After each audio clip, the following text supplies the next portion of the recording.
unless you can do it in a very inconspicuous way. Okay, we are now live. Okay. Okay, go ahead, Chris. Thank you, Your Worship. So good morning, everyone, and welcome to this Town of Vegreville 2023 budget meeting. We got a big day ahead of us here today, so I'm going to keep my comments short and sweet. I'd like to open by saying thank you to Director Saskew. She and the other members of the staff have been working very hard to put this budget together, and I want to congratulate her and the team on the work so far. Director Saskew has a budget document that I believe Council and the public will be very happy with, and I look forward to the collaborative discussion and debate here today. With that, I'll turn it over to the Director of Corporate Services, who has a brief PowerPoint to kick things off. Okay, thank you. So 2023 budget. Do next slide, please. So this is a summary of our municipal tax revenue over the last few years. So you can see in 2021, we decreased taxes as a result of COVID. In 2022, we held it. The difference is due to a decrease in assessments or changes to assessments after the mill rate was set. So 2021 and 2022 were levied at the same dollar value. So the budget we're presenting here before you is back to 2020 tax values. So want to reiterate that based on discussions with council, administration worked hard to keep the net municipal tax revenue equivalent to 2020 values prior to the decreases we saw in 2021 as a result of the COVID-19 pandemic. So obviously during COVID, we had facilities shut down, we had levels of services were changed, we had people that were actually laid off.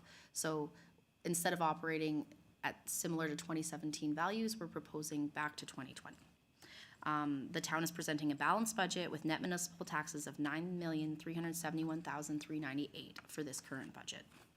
So that obviously this is a net municipal tax increase. So next slide, please. So what does this mean for the average citizen? So the town of Vegreville has been marketing Foxview with average home prices of $220,000. This proposed increase in net municipal taxes would cost the average household $3.28 per month. So this would be an aggregate of $39.36 for the entire year. So this is 2023 proposed rates over 2022 rates as they were. So the total daily cost, so we're taking full 2023 taxes divided by 365 days, so the cost to a resident is $5.71 with this budget as presented. I also looked at the range of values for a small business. So the assessments for small businesses, they range quite a bit. So for illustrative purposes, I actually used a small business with an assessment of $220,000 as well. So the 2023 increase in net municipal taxes results in a monthly increase of $6.07 per month for the small business, and that's an aggregate of $72.82 for the entire year. So this equates to a daily cost to the average small business of $10.57. I also looked at what this would mean for taxpayers that have higher assessments. So I used a property assessment of $600,000 for both small business and residential. For residential, the proposed increase in net municipal taxes would result in an increase of $8.95 per month. So if their residential assessment was $600,000, it's $8 a month for an aggregate of $107.34 for the entire year. And for them, the equated daily cost to the average resident would be $15. And for the small business, the proposed increase at $600,000 assessment would equal to an additional $16.55 a month, an aggregate of $198 for the entire year, and a daily cost to that small business of $28.82. So moving into this, we always like to look at the financial indicator graphs, and so that is where the town sits in comparison to other towns. So next slide, please. I just go over a couple highlights on these. So they are directly behind your budget tab. I'll let everyone get there. This is the first page.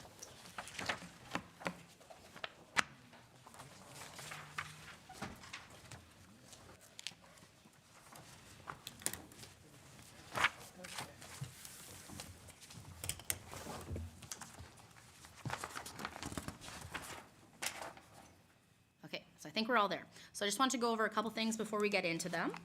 The graphs show a full range for all similar municipality types and will help council to see where the town sits compared to in our case, it's all other towns within the province, so it's towns only. And then there have been no significant changes, or sorry, the shaded area on each graph indicates the max and min values for all of the towns, and the green line is the median, with our blue line is where we're sitting. And just to note that there have been no significant changes to our values since the 2020 graphs were presented. So now I'll take a couple minutes to go through these with you all. So on the first page, we have residential tax rate. You can see we've been maintaining very steady at the median for all towns. And I would like to remind you that all towns are not created equal. We are an interesting one because being over 5,000, we are paying for RCMP services, which other towns do not. So that does have an indication to our budget and amounts that other towns might not have to spend. So I would say we're average on this one. The next one is the non-residential tax rate. So you can see we're slightly above the median, but still well below the max. Just to let you know, this is the total non-residential tax rate. The small biz tax rate is closer to 17% for the last few years. And I did want to note before we go too far, even on the last one, so our residential tax rate, the proposed increases that we have in this budget right now would bring our residential tax rate to from a 9.3 to a 9.4. So it would be a very marginal difference on the graph. And same thing with the small business, it would be 17.2 going up to 17.5. So once again, our little button will not have significant movement moving forward with the rates that we have presented today. So the next page, I'm on net municipal property taxes per capita. So you can see we've just been steadily maintaining but slightly climbing, and then there was a decrease in 2021. That was as a result of our decrease in taxes, and you can see the median line has been following. So we're very much following trend for other comparable communities, and actually with our slight decrease, you can see that other communities didn't actually decrease in those times. So next one is sale charges, and please interrupt if you guys have questions in between. Feel free. So sales and user charges per capita, you can see we're actually below the median. So we are not charging our users these fees that other towns are in comparison. So some towns are up to the maximum is over $3,000 per person. They're charging user fees. So that's a big one. Government transfers, same thing. So the rest of them are all very similar. I don't think I need to touch on too many of them. The government transfers, the franchise and concession contracts per capita, salaries, wages, and benefits per capita. You can see that our trend is actually a little bit different than other trends. We've been going up and then we come down. We're kind of leveled out right now. Contracted and general services. This is another one that we're below the median for. So this is a two-edged sword because we could either hire people for the town to work for us or we can contract services. So you have to look at it as an aggregate. Director Sasky, with the salaries, wages, and benefits, just looking at the one, obviously there's a drop in 2020. Would that be due to more to numbers of people that would have been employed, or was it a reduction in what was paid out? I know that they're sort of the same thing because some people might not have been working on it, but. That's a hard one because in 2020 we did have some layoffs and closures due to, like, the swimming pool wasn't operational, the arena so that wasn't might reflect with that. Okay. Yeah. Okay, thank you. But then 2021, I think for most of the year, I think we had most people employed. So we have been trending downwards. I think the 2020 is just a little blip because of closures and facilities. Okay, thank you. Yeah. So I'll let you look through the rest of them. I don't think there's any other, the only other comment I have is on the long-term debt limit ratio. We were staying consistent, and then in 2017, we started increasing. That's as a result of the RCMP debentures. So when we built the RCMP, so it went up, and then it went up again because we drew twice on that debenture. So we drew kind of mid-production, and then we did the final draw. So we've been maintaining since then. We haven't allocated or acquired any further debt, and that's why our numbers have been decreasing for the last 2 years. But obviously, if we have debentures coming out in the next couple of years, we'll be trending up again.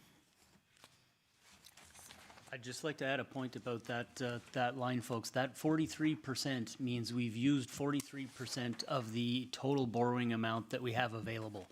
Unlike what you guys would see in your personal lives when you're going for a mortgage or a car loan, there's that sort of 40% total debt service ratio. This is something slightly different. That means that the municipality of the total amount we can borrow, we've only used a little over 40% of it, so we're in really good shape. Yeah, and the only other one that I wanted to comment on is protective services. So you can actually see in 2017 and 2018, we were at the maximum of municipal expenses on protective services such as police, fire, disaster, emergency management, and bylaw enforcement divided by population. So we were actually at the max in 2017 and 2018, and we're now closer trended to the median. So that's something to note. Recreation, we've been fairly consistent over the years. Environment as well as transportation. So these are just a nice refresher for council before we get into the nitty-gritty of the budget, and just to keep these in mind as we go through things, if we want to make any changes or anything of that sort. Any questions for Director? That was easy. Is it easy? No, I appreciate all your hard work in putting this in, letting us know where we're at compared. And again, we all have to understand too, most municipalities that we're comparing with, they're not paying for police, they don't have a landfill, they don't even really probably do their own hauling of garbage to the landfill and stuff, so. Which in the long run is saving us money.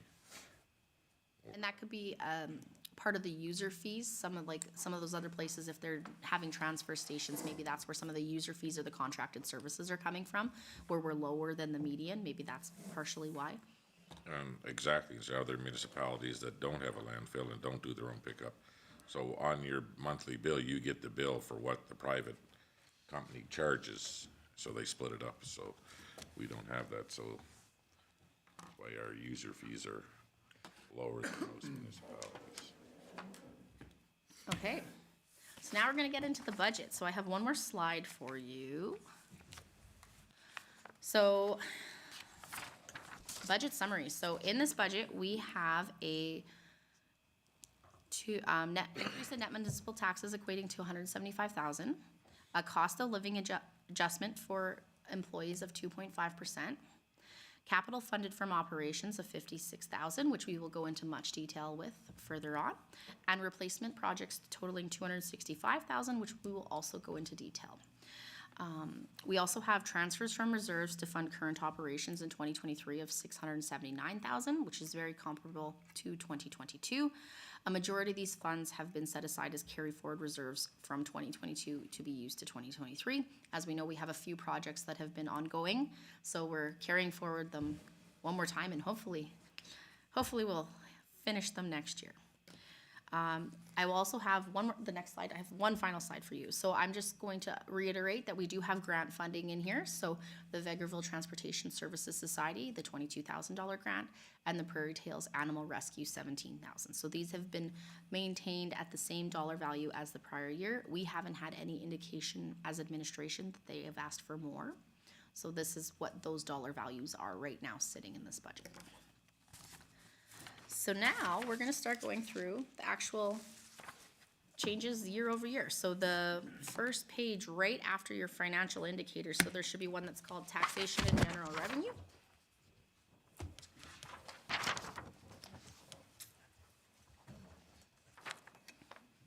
So we're gonna go through just basically the overview of the budget, and then the capital and operating tabs afterwards have all of the management initiatives that we had presented, and we'll go through where those all ended up in the budget specifically once we get through that. So taxation and general revenue, you can see not very much change. I have an error on the very first, my formula didn't bring through, but the increase is $175,053 over the last year. Investment income we've increased due to the increases in interest rates. We are earning a lot more on our extra cash, so that's wonderful to see. So we increased that $70,000. And then the franchise fees, that's just based on the forecast from ATCO. So the one did decrease slightly, so.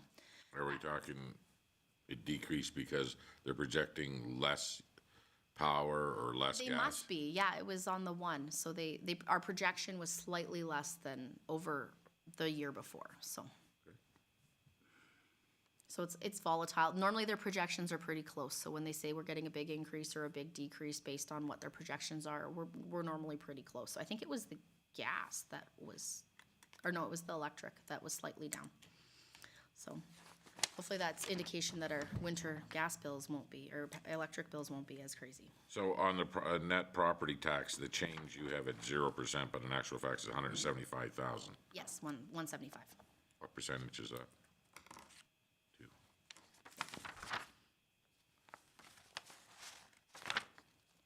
Okay, any further questions on the general?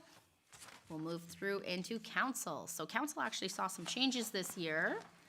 So the difference between travel expenses and memberships and conference fees, that is just a basic reclassification difference, and then we actually budget based on where conferences are. So if a conference is in Edmonton, obviously the mileage and et cetera is less than if it was in Calgary or Regina. So there's not very much change there. In council admin, you can see there's a decrease over the prior year of $37,600. I will note that last year there was $50,000 budgeted for the services review. So it's the decrease of $50,000 plus an increase of $12,000 as you guys are slated for new laptops in 2023. So that's the 37. And then professional development is down $14,500. This is a result of reducing professional development from $3,000 per counselor to $2,000. So overall, net savings of $12,500 over the year. So that's all I have for that one.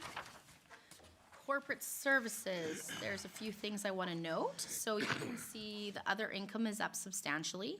So that's the $75,300 for the paper statement fee. So as we proposed, we're going to do those 2 paperless initiatives in the expenses.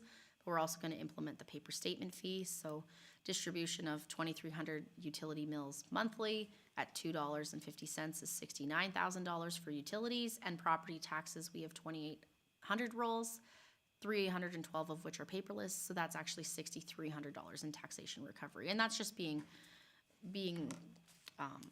conservative too, because we obviously have accounts payable, other things that go out paper statement. I think if we're going to implement a paper statement fee, it'll be for all statements that leave the town office. Expenditures, you can see wages are up, but we have to remember there's a COLA, there's grid movement, and then in this budget itself has the HR officer and the finance manager, which were not budgeted in the prior year. So that's why that is up. And protective services manager. Not in corporate services. Right. This one, we have contracted services, I want to note, the increase of $54,000. So that's the paperless initiative of $17,000 and the virtual town hall for $35,000. So that is countered by the increase to other income, but those are in there. And then that is all I have to touch on there. Is there any other questions on this page? Okay, moving along. So community engagement and ECDEV. So this one I actually want to have a little bit of a conversation on. So this is a new function for us this year. So it's including the VIC, economic development, communications, and tourism. So we've amalgamated ECDEV, communications, and tourism into one function, and we've kept the VIC separate, so we'll see it on the next page. But this summary has all 4 of them together. This is going to help us with funding for professional development, mileage, meals, anything like that, even procurement of goods. They're all in one budget now, and so instead of one person trying to manage 3 and seeing where they're at, it's all in one thing. And then obviously the VIC operations we're keeping separate because we want to see where the VIC is at and have good comparables. So some of the changes are in here. So the user fees and sales of goods and services, that line didn't work for me either. So the change is $52,000. This is as we took the campground fees out of the campground and put them into the VIC. And now the campground is its own separate park that is ran by Parks and Recreation. So the campground fees are in the VIC now, And the campground itself, like the running of the campground, like grass cutting, et cetera, is under Parks and Rec. So that's why that's up. So nothing significantly changed in the budget, it's just an allocation difference. Staff costs, you can see, are down. Within this, staff costs includes the community engagement and ECDEV manager, community engagement coordinator, and the tourism and culture coordinator. So there's 3 people that are in there, staffing and benefits, so that is where we're at for that one. And then in materials, goods, supplies, and utilities, it's up 38,000, but remember, we have wayfinding in there, and we also have putt-putt. So there was definitely some cost savings that were realized this year, but just obviously with the big initiative like the putt-putt, which is I think $50,000, we're still at an overall savings of $59,000 over the prior year. So, yeah, so wayfinding is $40,000 in here, of which we have $31,750 carry forward funded by reserves, so that we've had that in carry forward reserves. So that's community engagement. For Vic, so this is Vic by itself, so you can see the increase in the user fees and sales of goods and services. That's a result of the moving of the campground revenue. And then also the other income line there, 15,000, that's our conservative putt-putt revenue.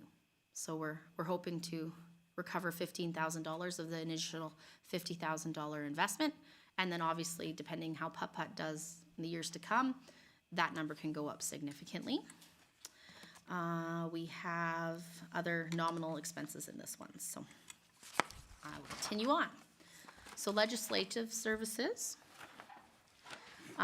The one to talk on here is the total staffing cost is up, but just a reminder, we now have the CAO, the legislative coordinator, and the executive assistant are in this. So she was moved from community services into this budget. There's also COLA and grid movement over the prior year. And actually benefits too, that was something I was gonna touch on. Our extended health care and dental benefits our rates, premiums have increased 20%. So the town has obviously bearing some cost of benefits for these increases, so. 20% in 1 year? Our utilization is, Without even the COLA, whatever it's gonna be, just if it had to stay the same, it's 20% increase? yeah. That's a whole nother meeting, we can talk about that. Okay. So Ooh. we actually had our benefits meeting last week, so I snuck these in quickly, just so that we have them in there. But yes, we're seeing, and we pay, as the town, we pay 80% of those fees, and then each individual employee pays 20% of those. So we are bearing the burden of the increase more than others, but that's where it's at right now, like I said. It's a whole different conversation, so. For right now, in the budget, that's where we're at. There are some ways that we can mitigate this in the future, but we're talking budget today, not benefits. So legislative services, I think that's all I have to touch on. Community services, so you can, Excuse me, Yep. Director. So in the budget for legislative services, there's no professional organizations that we're hiring. We're not doing any studies, we're not doing anything coming out of this. We've done basically in the last year what we decided, or, yes. okay. Yeah, so that was actually in the council budget last year, was that $50,000. There's none of that in this budget in this year. And then community services was the one that sometimes had. So this community services page is an aggregate of all the community services. And instead of looking at the aggregate, I'd like to look at each individual item. So we'll just kind of have this for reference, but let's move to the community services admin. So this was the decrease here is the director and the executive assistant are no longer in this budget. So that is why we're saving that money.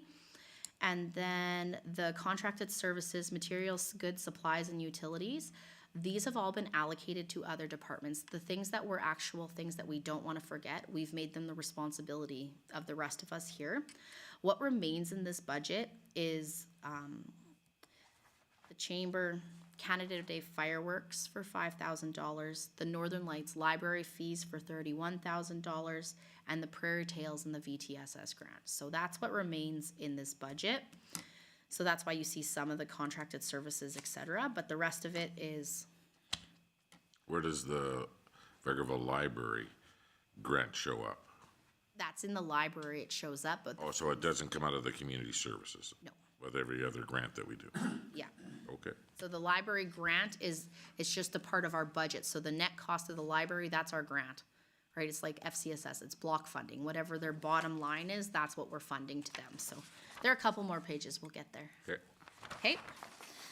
Protective services, so this one also experienced some changes in the year. So protective and services includes fire, emergency management, safety, municipal enforcement. Am I missing one?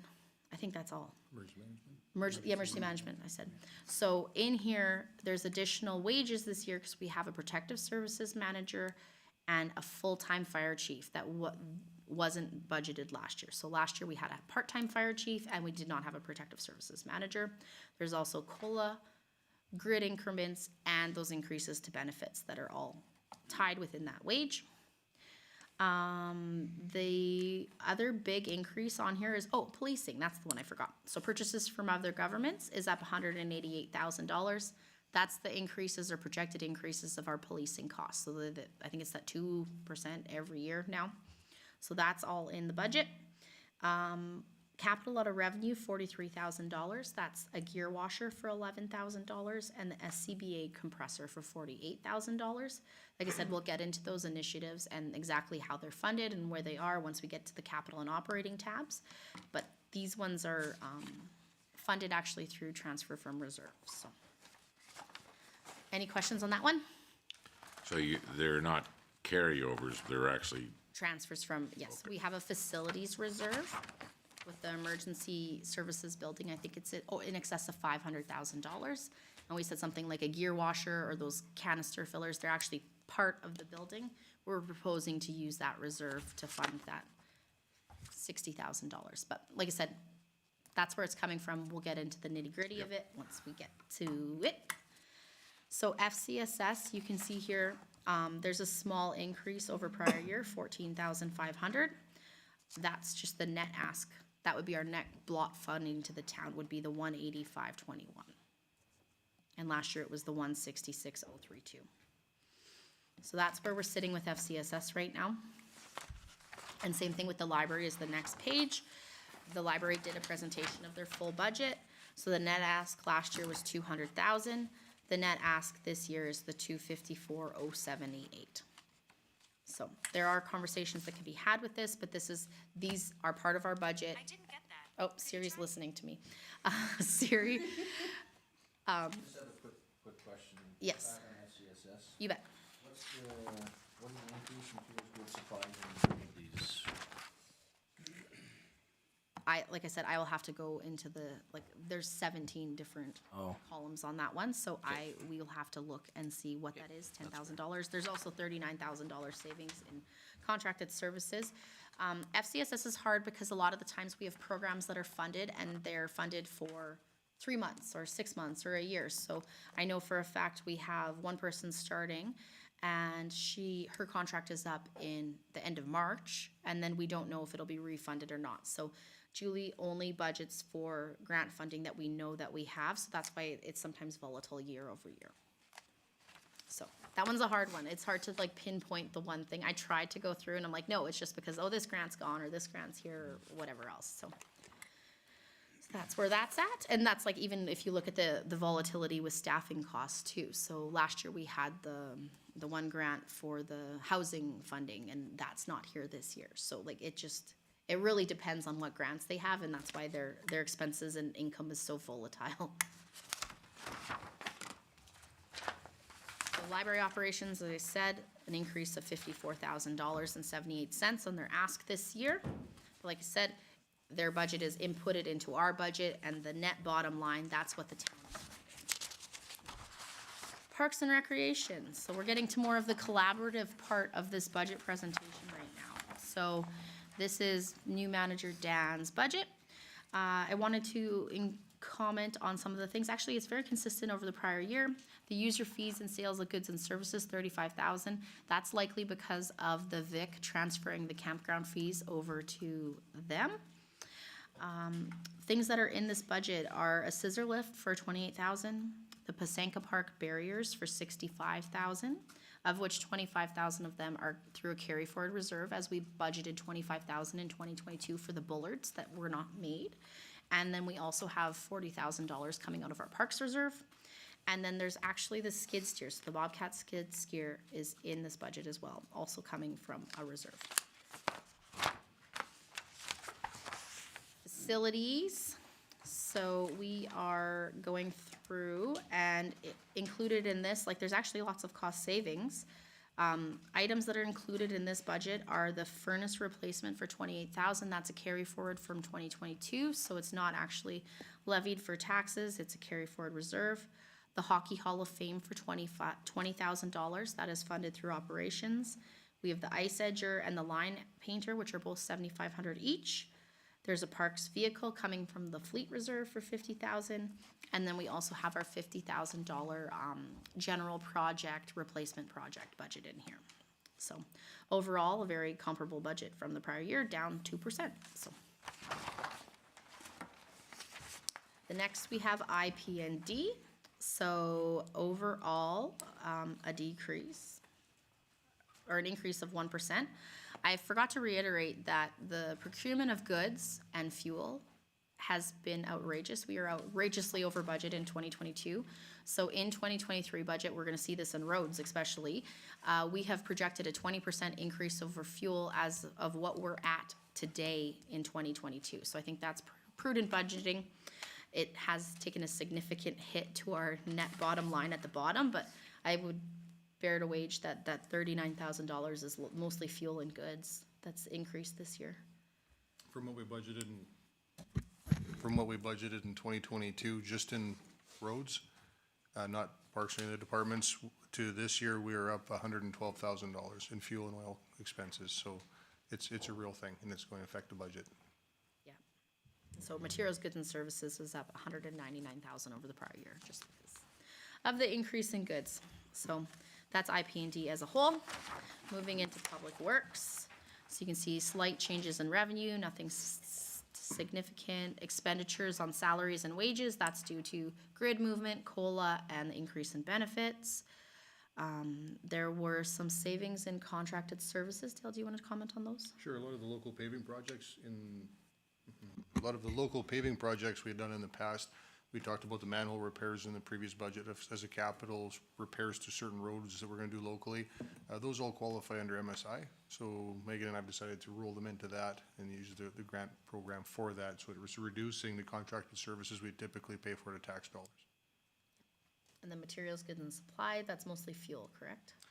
And goods. Yeah, fuel in the 60,000 for the backhoe repair. Perfect. So that's that one. Municipal services, so there's a decrease in user fees of $80,000, and that is? That is our contracted commercial waste haulers. We're anticipating it's going to be lower just due to not as much product coming in. And another one that I would talk about would be the materials, goods, supplies, and utilities. Yeah, really, that is, again, fuel and oil for sure. And then this year, we need a couple shop tools that'll come in. We need an induction heater for bearings instead of using torches to heat them up. It's damaging, so we're gonna have an induction heater, and then a couple of specialty pullers we need. And with these kind of tools that we have, it allows us to do more in-house, and it's just part of running the business. Perfect. So any other questions on municipal services? We'll move on to utilities. So slight change in revenues, that's a result of? That is 8,000, that slight difference is really encompassing dropping the maintenance of the transmission line for ACE.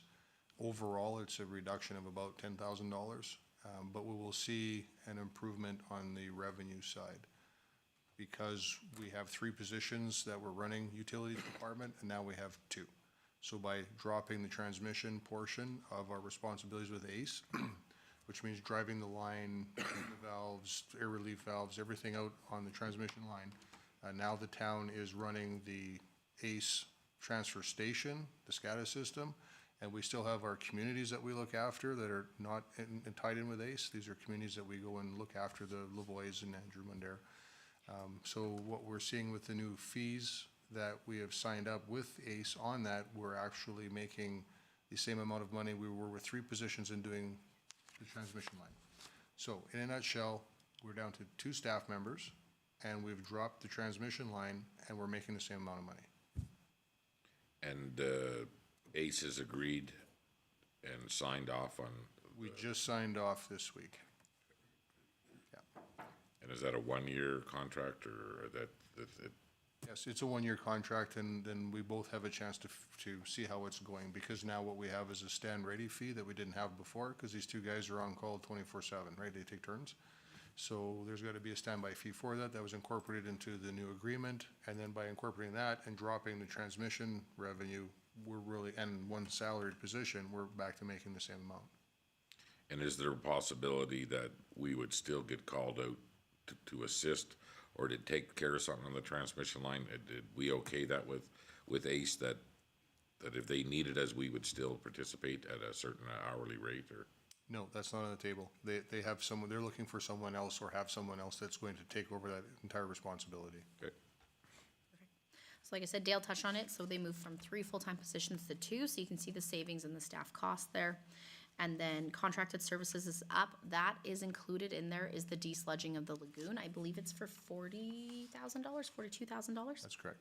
And so that's where we're landing with utilities. Planning and development, we're seeing just very comparable from prior year. I don't think there's anything that we really need to touch on that.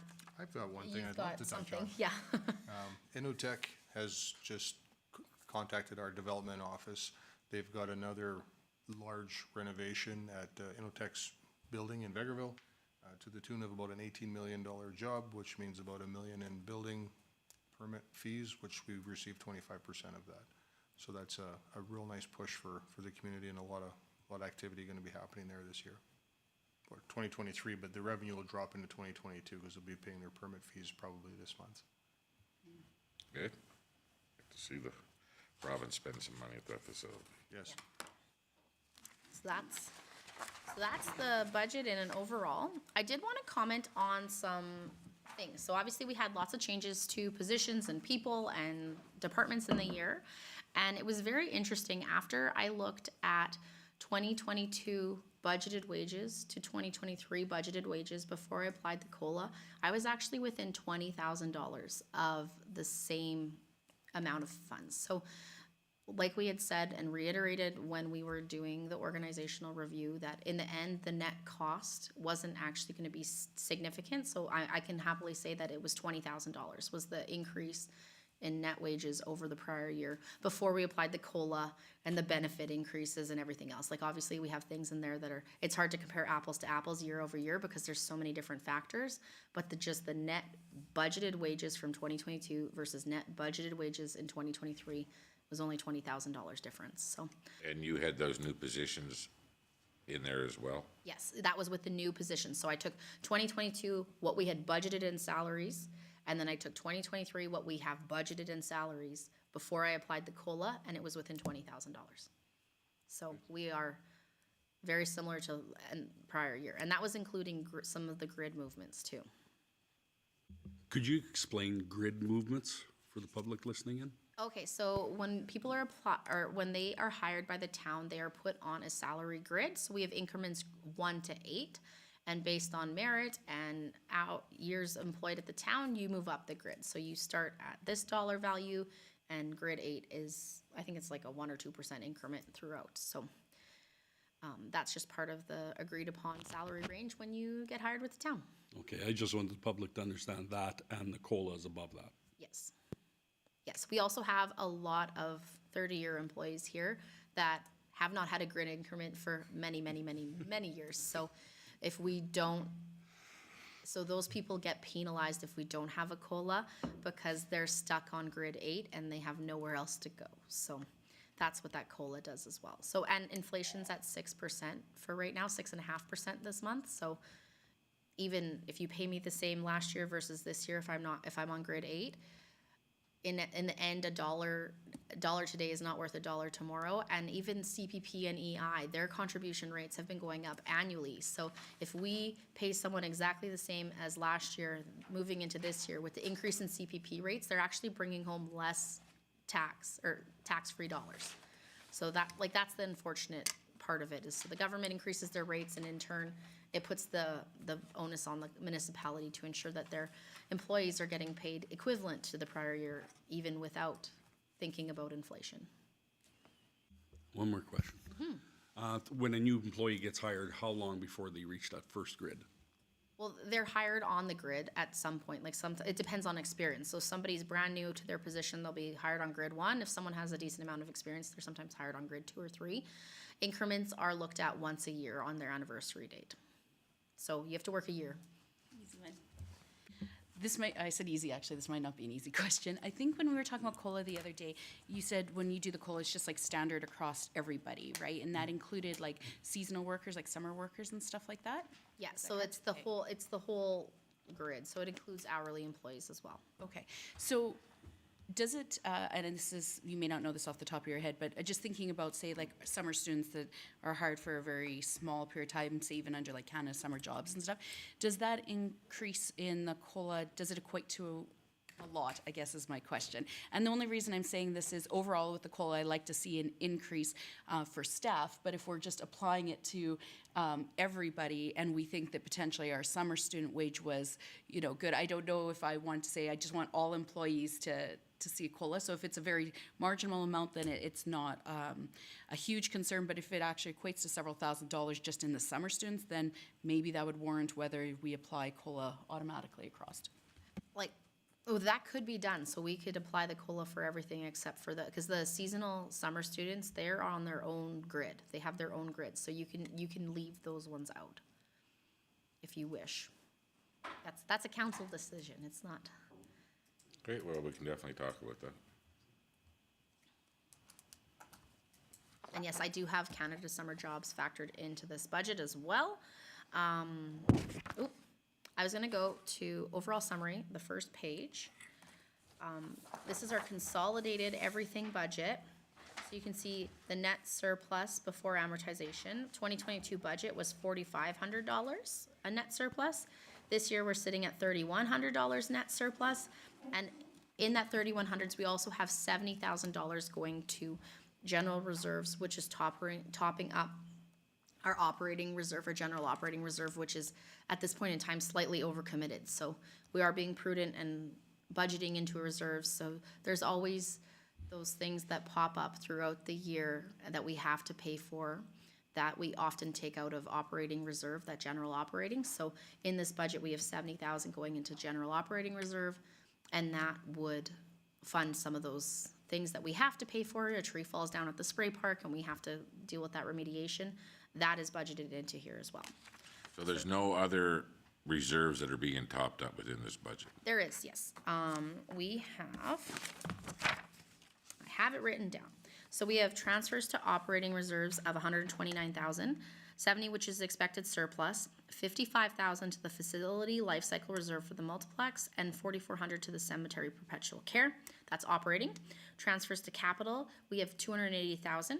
$80,000 for the fire services agreement, $150,000 to the infrastructure reserve, and $30,000 to the equipment reserve for the landfill equipment, and $20,000 to the vehicle reserve for municipal enforcement.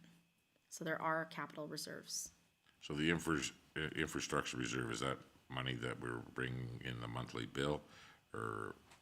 Yes, that's the $150,000. Okay. And then the equipment reserve, that's for the crawler loader. And then into 24 and 25, we also have, I think it's $55,000 for the track hoe. No, What is it? for the Tana compactor, because we give it a 15-year life expectancy, and it's an expensive piece of equipment, so we're starting now to drop it in, so it's not such a big hit. Good. Yes, so we're aware of those. So all of these pages after the overall summary are exactly the same as what we've already presented. They just include 2022 year-to-date actuals, 2022 budget, and then the 24 and 25 projections. So in there is our projections going forward. Most things are very comparable, and then we'll get into the details of what's capital and operating, what has been in those budgets in the following tabs. So I'm not gonna go through all of these all over again, because they're the exact same with the 3-year budget as we're required. So we're gonna go right to the operating, what Yes. your plan is? You betcha. Is there any other questions right now on the first part of the presentation?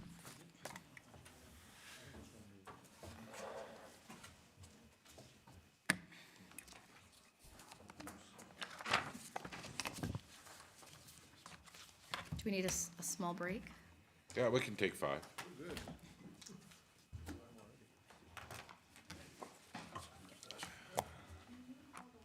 Me? Okay. Yeah. Very quiet.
Okay, resuming our budget meeting. So I'm looking for everyone to be at the operating tab. You'll see our operating initiative summary spreadsheet.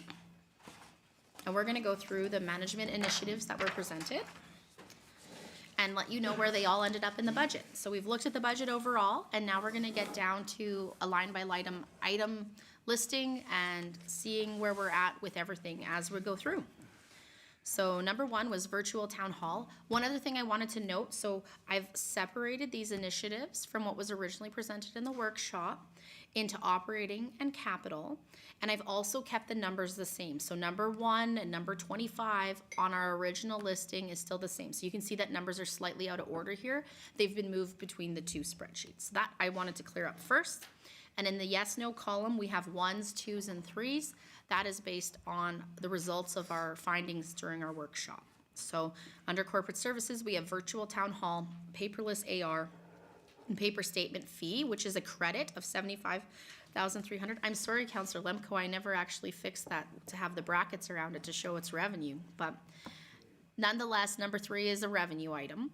So those were all 1s, those were all yeses, and those are all included in our capital, or our operating budget, our operating budget for 2023. And you can see the 24, 5, 6, 7 column.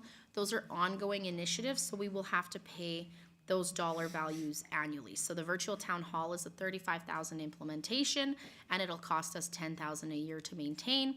The paperless AR is a $17,000 initiative, and it's gonna cost us $11,000 to maintain. So that is in the budget for each of those years moving forward.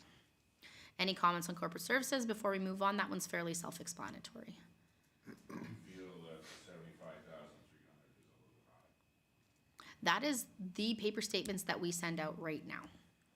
So, and that's just utilities and taxes. That's not including any of our accounts receivable. It's not including any other of the statements that we send out. So I think it was being conservative, just taking the numbers that we have right now and doing the one fee, so. And in the event that people have a huge uptake and even sign up. So right now, obviously, our virtual town hall will not be available January 1, but people can still sign up for paperless. We have the emails right now, so you can sign up and get your utility bills emailed to you, and then you can mitigate this fee. So if we have a huge uptake and sign up of that, we will see the savings in paper and postage and whatever else. So I feel like that is being conservative, because in the event that we have a huge uptake in residents signing up for email, even just for right now, we'll see the savings in postage. Because a postage alone is $2 almost per envelope. So Well, my point will be, if there is gonna be any increases on the services on their water bill. Turn on your microphone. Thank you.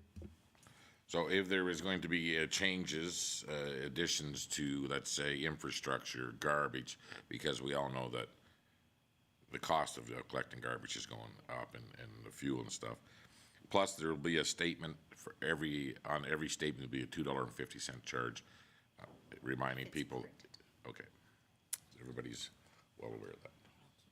and we can add, so we have our town utility statements, we can add a line item in there being like, avoid the fee, sign up for paperless, we can add that in too. We could do that right now for the next water bill, but we can also add some commentary about signing up for this virtual town hall once it's launched too, so. Maybe right now we could say, sign up for paperless at this spot. If virtual town hall is coming, stay tuned 2023. So we can actually add that to our water bill right now so that it's not a surprise in January.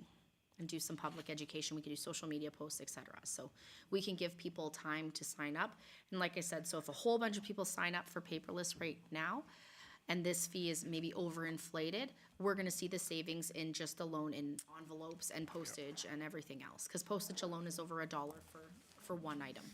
So that's where we're at with those ones. So for IP&D, we had a plate tamper, $4,500. That's in Department 32, so that's roads. Replace sanitary manhole on 49th Ave for $59,000. That is also in our operating budget. Hard surface roadways for the cemetery, $27,000 in operating. Planters and landscapings for the columbarium, that is also in cemetery. The cemetery bank stabilization, $181,000. That is in our operating budget, it is fully funded by a grant. So we have it budgeted revenue and expense netting to zero. So in the event that we don't get that grant, we're gonna have to come and revisit council and say, what are our next steps on this? How do we wanna proceed? So for purposes of the budget, we're budgeting best case scenario, because we're all on board if we have those grants. So that's where we're budgeting. And then in the event that a grant falls through or something like that, we'll have to come back to council with a request for council decision on that. So that is in the budget for right now. Cemetery wayfinding signage for $4,000. That is in the budget. So that's gonna be the QR code sign where people can link to that website where they can search a name and get directions exactly to where the plot is, which is actually pretty swift. We've been using it even upstairs to show people lately. So that's been quite handy now that we've got our cemetery in Stone Orchard and we've got our Stone Orchard linked to that external website. That has been working really well. We have to work on public education now to get the rest of the public knowledge of it. And I think this signage at the cemetery would be a good first step. And then also probably some information up front when we start showing people. New groundwater monitoring well, we have that, that's for at the landfill, $25,000. That's the one expense none of us wants to have to pay, but we have to keep Alberta environment happy. Desludging the lagoon, $42,000, that's also in our operating budget. And the municipal development plan update for $10,000, that's also in a carry forward reserve. So that was from a couple years ago. COVID kind of derailed the plans because no one was willing to meet in person. So that is back on the budget. It's in operations, but it's funded through a reserve. Any IP&D questions before we move to parks? On the wayfinding, we're gonna have it, the signs there match the rest of the wayfinding signs, so it'll be the same, The signs at the cemetery? yeah. The cemetery signs, I thought Dale can add in, but I thought our agreement was to match the cemetery look that we have Oh, going yeah, out I there. think you're correct, yep. Okay. I just had one thing, just for the public's knowledge, maybe Dale, you can comment on the lagoon desludging, how often it happens, and The last desludging of lagoons was in 2017, so we're going about every 5 years. 5 years. Perfect, thank you. Randy showed us that nice video of it too. And just a note that it is just primary cell number 1 out of 4. It's not the entire lagoon system, it's just the first primary cell that we desludge. Okay, so moving on to Parks, Rec, and Facilities. So the pool sound baffles were proposed at $25,000. They were removed because they were a number 3 item. So that number 3 item was not added to the budget. It is just, it's left there and it's not in any future budget. So we've just kind of taken it off the table for right now. The social center exterior for $15,000. That was a number 1, but that is to come out of the $50,000 that facilities has. So it's, if Dan chooses, he'll repaint the social center for $15,000. So it's not an addition to the budget, it's coming out of the $50,000 replacement project. Zero turn mower, that was a number 1. This was the one that we agreed for a lease. So this is our pilot project on our smallest, the zero turn mower. We're leasing it and it's $15,985 annually. And we are doing, is that the Toro, correct? Yes, so the Toro.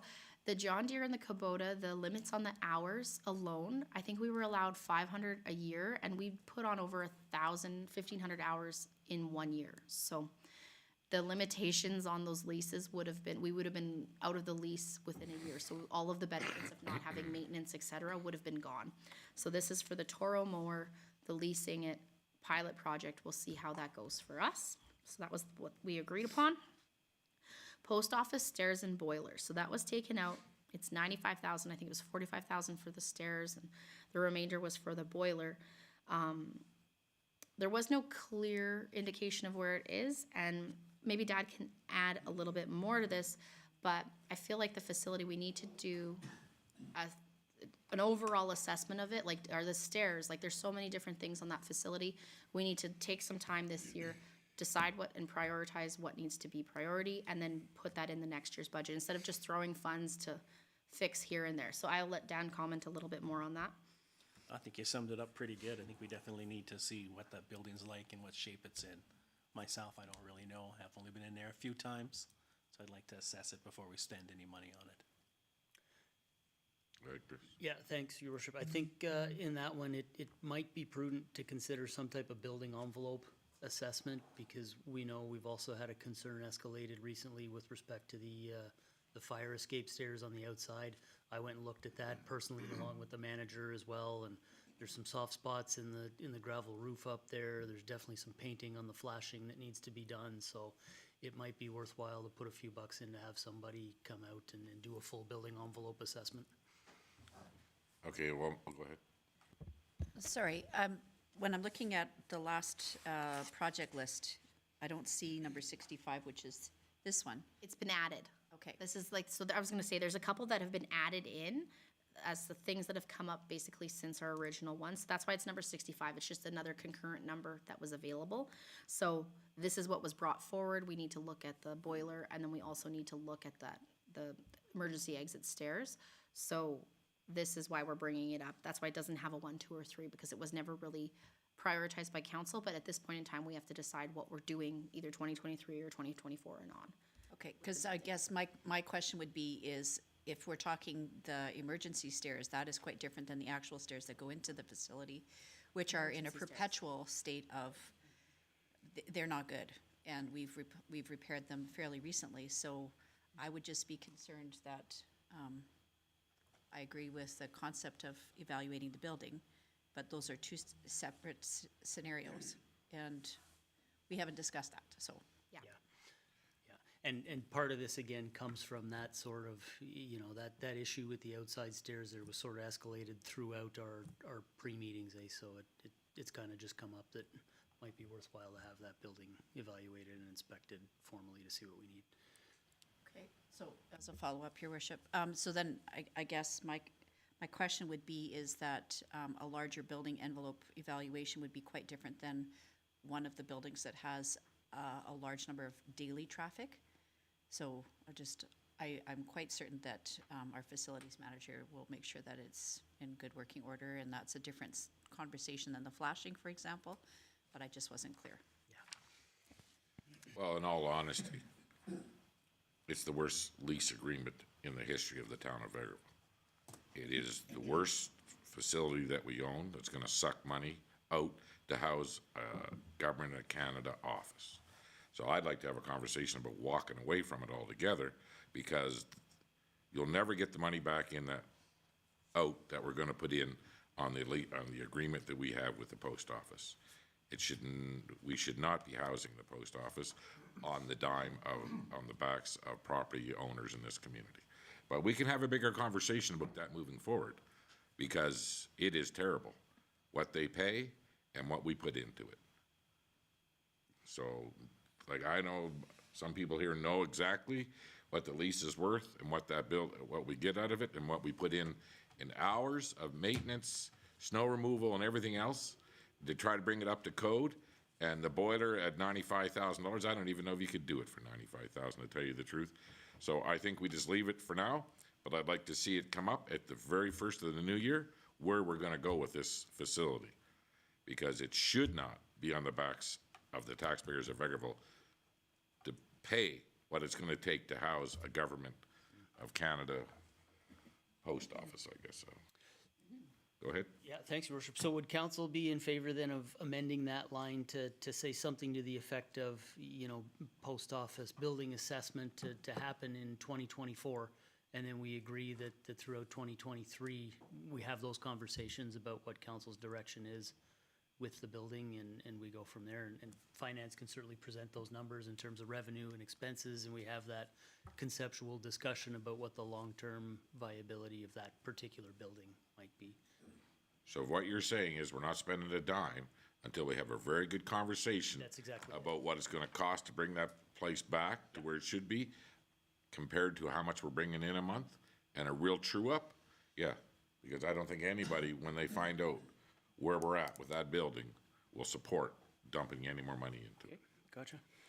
Just have a question. Go ahead. Would you say, I know we're talking about obviously overall fixing up the building, but would you say right now there is like an emergent safety issue with the stairs? And the only reason I'm asking this is I know there's a contract and we have a certain responsibility, but recently, as recent as maybe 6 months ago, I did happen to see a community that was granted some additional funding because they were saying it was like an emergent safety issue, and it was done through Canada Post. So if there is something we say, it can't wait, we've got to do some repair now versus a spring, at very least or worst, we could send an email to your local member of parliament, have it forwarded to them.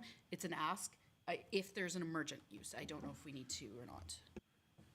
Well, in the history that I know of negotiating with Canada Post, They were just a no. up till now, I know that the defibrillator unit that Yep. the MP's office worked hard to get over there and stuff, it should be an everyday piece of equipment that they have. All Canada Post have, but for some reason, you had to work that hard to get it there. And all the years I've been on council, they have not given an inch. They have not participated in any cost sharing at all on that facility. So, but I think we can all agree that at the first of the year, that if we're presented with the facts before we spend another dime on that, and then we come out into a decision. Okay, so that's where we'll be at on that one. Thank you, Your Worship. So as I said, I added the 65 on. These sheets are not dying here today. They will be carried forward and presented at likely legislative meetings once a month or every 2 months. And it's gonna be a good reminder for us for follow-ups, letting you know where projects are at for the current year. And then something like the post office agreement, it'll be a reminder that we're looking into it and we can provide updates that way. We probably will have a separate item on a ledge meeting for the post office itself where we can present the revenues, expenditures, et cetera. So this is on here. It's not gonna be forgotten about. We all know where we're at with it. Okay? And then security monitoring was also number one. That's something that Dan is looking into. We obviously have funds allocated to our security in our budget, so it's not an ask for an increase. Hopefully, if we can find one amalgamated thing, we can have some cost savings. Obviously, there may be some costs associated with switching to one, all the same fobs, all the same systems, so there may be some costs associated with that. Those are just unknown at the time, so they haven't been built into the budget. Community engagement and active. So these were all number ones with the exception of the wayfinding. So first one is the local business signage initiative. So that's a maximum of $10,000, $2,000 per qualifying sign. So that we're going up to 5 qualifying signs. So the businesses that increase their signage or put new signage up that's costing in excess of that amount, they can have a refund up to $2,000. The first 5 to get in are the ones that'll get it. Pasanka Putt-Putt, $50,000, so that is in our operating budget. That is where we're at. We budgeted $15,000 in revenue just to be conservative for the year. Wayfinding signage, $40,000. Just to remind you, $20,000 was specifically budgeted this 2022 year for wayfinding, so that's carried forward. And then I also found another $17,000, which was a community services carry forward of just general things. So we've allocated $31,750 to the wayfinding. So really, it's a net cost to the taxpayers of $9,000 for this operating budget. So, before we go further, is everybody on council still favoring moving ahead with this wayfinding? The new signs and stuff?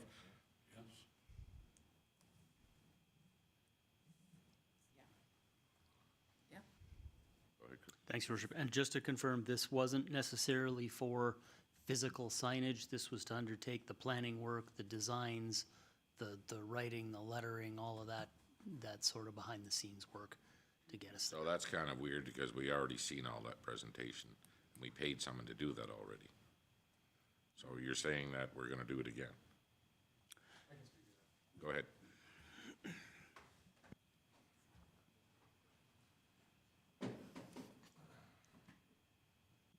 Sorry, I'm trying to play the role of director and now guest star.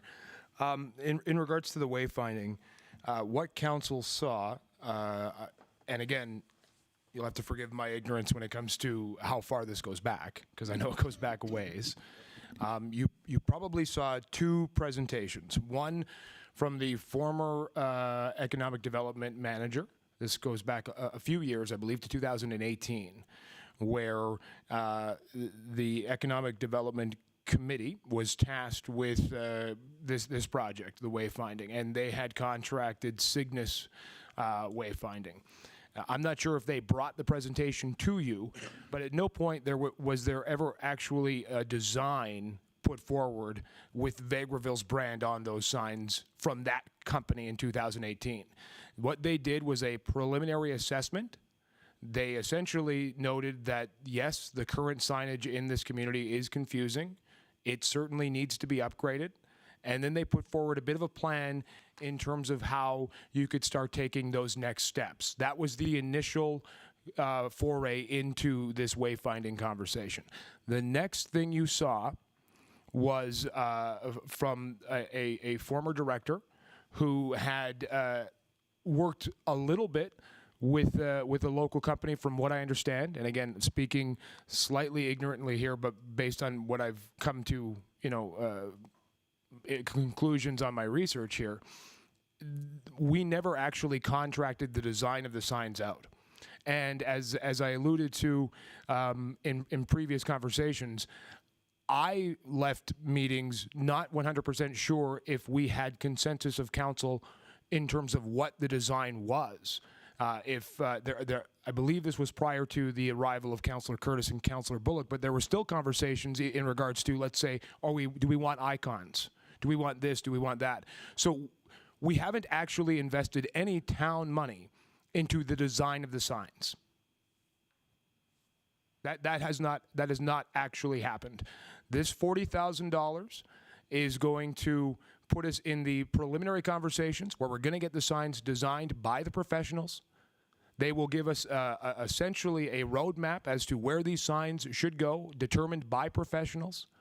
But to answer your question in a very long, drawn-out way, from my understanding, there has been no dollars allocated to a professional service to professionally design these signs. Okay, thank you very much for the explanation. So everybody understands that this 40,000, most of it's carry forward, all but 9,000, will be on design and location placements for the wayfinding sign mission here. So I don't see anybody that's against it. Whatever happened before, happened before. So let's not go there. Okay, Chris, go Yeah, ahead. thanks, Your Worship. And of course, like with all these budget items, folks, they're estimates from the senior staff representing those departments. If we're able to go out to a tender or an RFP process for this work and come in under that number, we're certainly going to do that. So just to throw that out there. Okay, so we're all in agreement that this line stays here, and the carry forward money comes up, and then it's a $9,000 hit in this year's 2023 budget. Okay, we're good? Excellent. Okay, moving on, we have Winter Wonderland, the Vic replacement drawings, and the ECDev consultant. Those were all number ones. Those are in our operating budget for 2023. There's one last item here, is the number 58, the bunker gear. So that has been removed. It was a number 3 item, and the 27,000 has been slated into 2024. We haven't forgotten about the fire department. We are gonna move into capital right away, and with the gear washer and other drying racks that they have, let's see if they can, being able to wash their gear more without having to send it away, do they actually need this 27,000? And we're gonna let the new fire chief and protective services manager get in and decide what they need for budget going forward. So that's kind of administration's thoughts. If there's any concerns with that, we'd be happy to change it. I don't see anything, so we're good. Excellent. Okay, so the next one is capital. So I have 2 sets of capital initiatives here. So the first one, we're gonna go through, it's all the capital items, but then the fourth page here is the funding source. So we almost need to look at them together. So we have capital initiatives, and then we have capital initiatives for the ones that are going through the funding sources. So you can see where funds are coming from. So for example, number 4, pave 53rd Street, 51 to 52nd Avenue. It's a 2023 cost of $67,000, and if you look on this capital initiative page, it's just this one here before all of these capital, you can see that it's funded $67,000 from MSI. Is everyone with me? Yep. Perfect. So I just want to show what we have in 2023 and where it's getting funded from. So as an example, so if we decided now we want to cut costs on our budget, we're going to save some money, you're going to cut the $67,000. Well, since it's funded through our grants, MSI, if you cut that out, it actually has zero impact to our bottom line for our operating budget, because it's actually funded out of a grant. So if we want to cut our operating budget right now, the only things that we can cut to actually impact our bottom line are these items that are funded through operations. Obviously, things that are funded through grants or reserves, if we decide not to go forward with them as they're presented here, it will free up funds to continue to build reserves or spend on something else, or same thing with grants. So we maybe, we cut these 3 projects, maybe we can pave a little bit more of another street. So there are implications if we decide to not go forward with them, but I just want to reiterate that if something's funded through grants or reserves, it's not going to impact the operating budget if we cut it. So the first 3 are Pay 53rd Street, the Bruce Road Service Repairs, and Pay 54 Ave east of 47th Street, so the 67, 47, and 45. Those are all funded through MSI. Number 9, abandoned water line on 54A Ave. That was a number 3 item, and we've removed it from the budget. So that is not seen anywhere on the budget, any funding. Number 14, Elks Park entrance paving. So that's $414,000. We have it funded through MSI and actually a little bit through STIP. I don't think I have the right. Just a second. No, it was a step. Yeah, yeah. It's not MSI. Okay, Yeah, I was gonna say it's STIP. That shouldn't be MSI. okay. STIP. It's STIP for $310,000. Sorry, that's my error. $310,000 is STIP, and then the 25%, it's a 75-25% grant. The other side of it is coming through our CCBF. So that's our old GTF funding, so that's the federal funding. And actually the STIP grant has a stipulation in there, funny, that if you're using a federal grant for your portion of it, it actually brings you further up in the line to actually receiving grant funding. So the Elks Park entrance is funded $310,500 through STIP and $103,500 through the CCBF. So sorry for my error there. Okay, Councillor Rudick has a question. I think this might go to Dale, although you're welcome to answer this. Can you just remind us that this price includes what portion of the Elks Kinsman Park paving?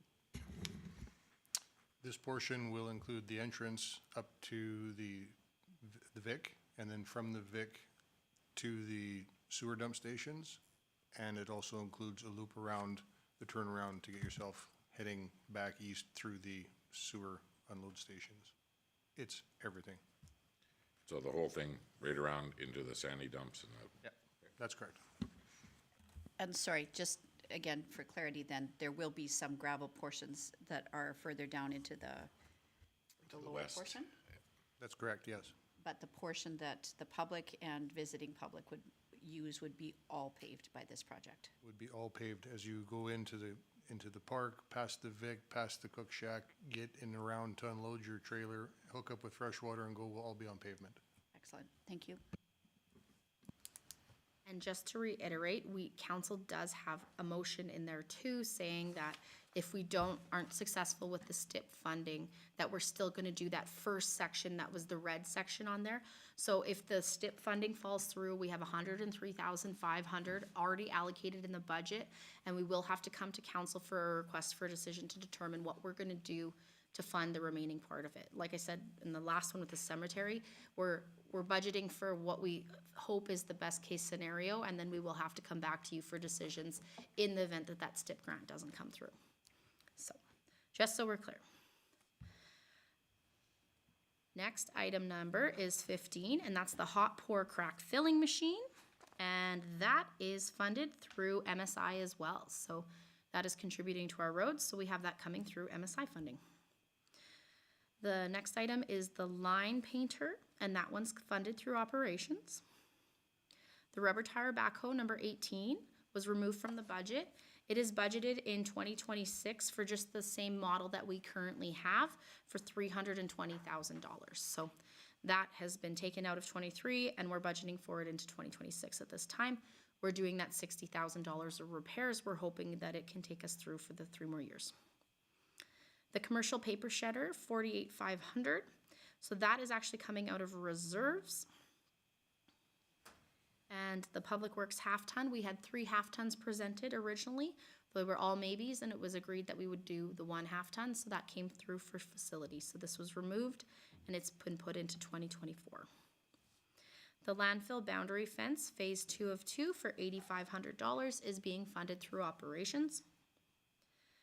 The replacement of the motor control center, so this is our utilities out by it's called LRC is what our nickname for it. So that is actually being funded through the CCBF, so the federal grant. So that's fully funded through that grant funding. And I was talking to Councillor Rudick, and it's quite nice when the federal grants are used for something that isn't sewage or whatnot. It's nice to get an MP out and show them our project where it's not a lagoon or something less exciting than a fancy motor control center. So we're excited for that one. Not to say Dale's projects aren't great. It's just sometimes they're not too Sexy, they're not sexy. I wasn't saying that. You guys can. Lagoon work. So that brings us to the forced main. So the $2.4 million, that is funded out of 3 grants. Right now we have it coming $419,000, $695 through CCBF, $960,400 through ISIP, and $1,020,905 through the AMWWP grant. So like I said, this is best case scenario. The ISIP portion of it is not for sure yet, and same thing with the AMWIP part of it. So in the event that something falls through, we'll have to look. We'll get to this page shortly. There are grant funds carried forward, so that in the event that something falls through, we can allocate some MSI or whatnot to cover those deficiencies. And then we have Capital Works 2023, so it was originally 1.343 million. We scaled it back to 250,000. That is also being funded by our CCBF grant, which is our federal grant. And number 64, Foxview Phase 2, that has just been removed at this point in time because it's $1.13 million. It's budgeted in the future. I don't know the exact date right off the top of my head. We'll get into that shortly. So any questions with IP&D before we move forward? Doesn't look that way. Perfect. I'm hoping I'm making this easy enough to follow. Moving through parks, recreation, and facilities. So the aquatic furnace replacement, as we noted before, that's carry forward reserve. We also have some grant funding that's coming through, so we may not even have that cost to us of the $28,000. That's why it never got done in 2022. We have applied in for that grant funding, and that grant funding will actually cover a lot of that if it goes through. Items 29, 30, and 31 have all been removed from the budget. They were all number 2s on the original listing, and it's just we need to have some long talks in 2023 about the future of our recreation facilities and what the plan is moving forward. So we're gonna keep piecemealing things together for right now, running our operations as is, not expanding anything, and we'll have to make some hard decisions as to what we're gonna do with our recreation facilities in the future. The next item, 63, Hockey Hall of Fame, $20,000. So that's for some cabinets for the arena to display some of these Hall of Fame items. That is coming out of operations. Can we reclassify that naming and make it Sports Hall of Fame? Sure. I can change that right now. Thank you. Sports, yes. So it won't only be hockey, it'll just be sports. Okay. Item number 32, Zamboni Edger replacement, $7,500. That is coming out of operations. The ice resurfacer, so we have decided to remove it from the budget. It was a number 3 item when we had discussed it. And we are budgeting in 2024, 2025, and 2026, $55,000 to go into reserve for the purchase of the item in 2026. So we're doing the 3-year plan for purchase in 2026. So we spoke with the Parks and Recreation Manager. He's confident that 2026, we should be able to make it through till then. And then hopefully we'll have a plan on the facility too. So if we're expanding a facility, we can buy a Zamboni that will actually suit the needs of ourselves right now and in the future too. So, maybe you never know what we're going to plan for. So that is where we're at with that one. So when it comes to this one here, I'd like to have a conversation at the end and see where we're at. about maybe moving the reserve ahead a year. So to move it to 2023? Yeah, and then just when we're done, and when we're gonna have some number threes, we're gonna look at it and where we're gonna be at. I would just maybe like to look at that one, just getting a year ahead on that reserve. So, I mean, if everybody else is, and this is the process, right? I mean, if we're going through this, you guys are tagging some things that we can have a conversation with, so. Yeah, yeah, everything's not set in stone. I just wanted, like, these purposes, these spreadsheets are nice because it's showing you where everything is, where we put it, and we can decide what we're doing from there. The line painter, number 34. So it was $7,000 in our original spreadsheet. It's now budgeted at $7,500 in operations. So we got a better quote on it. So we're gonna do $7,500 in operations for this year. It wasn't a typo why the numbers are slightly different. This is what was originally presented and this is where we're at in the budget. Next is the event center kitchen upgrade, FCSS upgrade, and the DOLA fence. So those were all 1s and 2s. The event center kitchen upgrade is coming out of the $50,000, so that's why it's not a specific individual budget item. And then the FCSS upgrade and the DOLA fence is just removed. The FCSS, if there's a need for some FCSS upgrades, that will also come out of the $50,000 in 2023. That's where that is. Sorry, I've got a question. can we just circle back again, because it might appear that those projects aren't getting done, but if you can just explain again the pocket of funding that it will come from? Yes, so there's a $50,000 replacement project funding in facilities. And so that money is allocated without specific projects tagged specifically. So it's to pay for things that come up. So maybe a step is damaged in the year and we have to pay for that. But there's some of these other slushy projects that have come through, not slushy projects, but these other projects that have come through that we've agreed would come out of that $50,000 for the year. So we've allocated 10 and 15. So like there's probably $20,000 that are spoken for with these projects right now. And then Dan has the remaining $30,000 to pay for things as they come up next year. Go ahead. And I definitely could have thought of it differently. I will admit, on this one, that's not how I took it. Okay. I took it that we were saying, we're putting in $10,000 to that. That's a definite, it's go ahead.